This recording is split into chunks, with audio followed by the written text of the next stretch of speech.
Di sini juga andai kita melihat realita yang ada pada saat ini ataupun pada saat pandemi yang masih belum berakhir ini, pemerintah seharusnya diminta memberikan bantuan sosial ataupun bansos kepada masyarakat yang membutuhkan daripada menyesuaikan harga BBM yang diprediksi juga akan lebih membebani APBN. Kira-kira bagaimana pandangan Anda terkait hal ini? Ya, sebenarnya memang secara konseptual akan lebih baik kalau dukungan pemerintah terhadap masyarakat yang berpenghasilan rendah itu tidak dilakukan melalui subsidi harga komoditas, ya, termasuk subsidi harga BBM. Karena misalkan, ya, dengan adanya subsidi terhadap Pertalite misalnya pada hari ini, maka semua orang itu bisa menikmati, ya, karena tidak ada yang membatasi ketika kita membelinya di pompa bensin misalkan.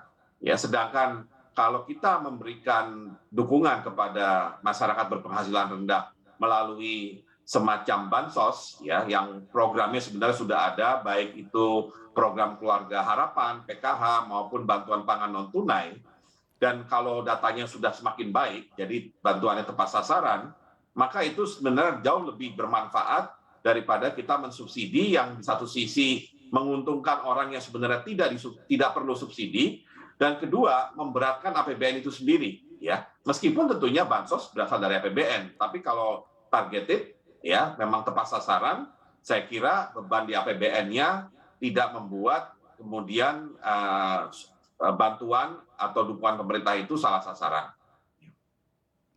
Baik, Pak Bambang, ini juga menarik andai kita melihat pos-pos dari APBN di tahun 2022 ini yang memang ditetapkan oleh pemerintah, di mana pemerintah juga mengalokasikan total anggaran subsidi sebesar 200 triliun lebih. Dan bahkan di hampir setengahnya ataupun di setengahnya dianggarkan untuk subsidi energi. Apakah memang hal ini juga menjadi tepat dan sesuai dengan kebutuhan hajat orang banyak, Pak Bambang?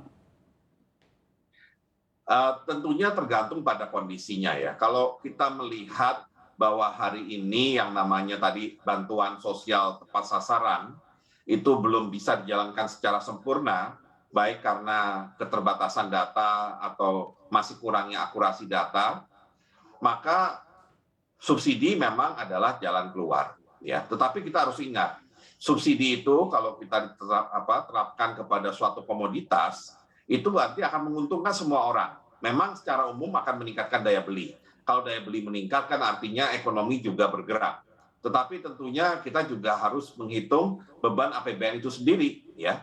Karena kalau subsidi ini kita tidak hanya bicara Pertalite tadi, kita harus bicara subsidi terhadap solar atau diesel yang dipakai oleh PLN maupun subsidi terhadap LPG, ya, yang juga terutama yang 3 kg, yang kita tahu bahwa penyalurannya atau distribusinya pun tidak bisa dilakukan sempurna yang tepat sasaran. Jadi artinya orang mampu tetap bisa beli yang 3 kg, ya. Sehingga menurut saya memang arah dari strategi pengeluaran APBN itu memang harus lebih berani untuk ke bantuan sosial tepat sasaran dengan menggunakan pendekatan yang langsung kepada rumah tangga yang tergolong katakan 30 atau 40% income-nya terendah di Indonesia. Untuk informasi lebih lengkap dan juga berita terkait bisa klik link di deskripsi, dan juga jangan lupa untuk download aplikasi CNBC Indonesia di Play Store dan juga App Store. Dan yang paling penting,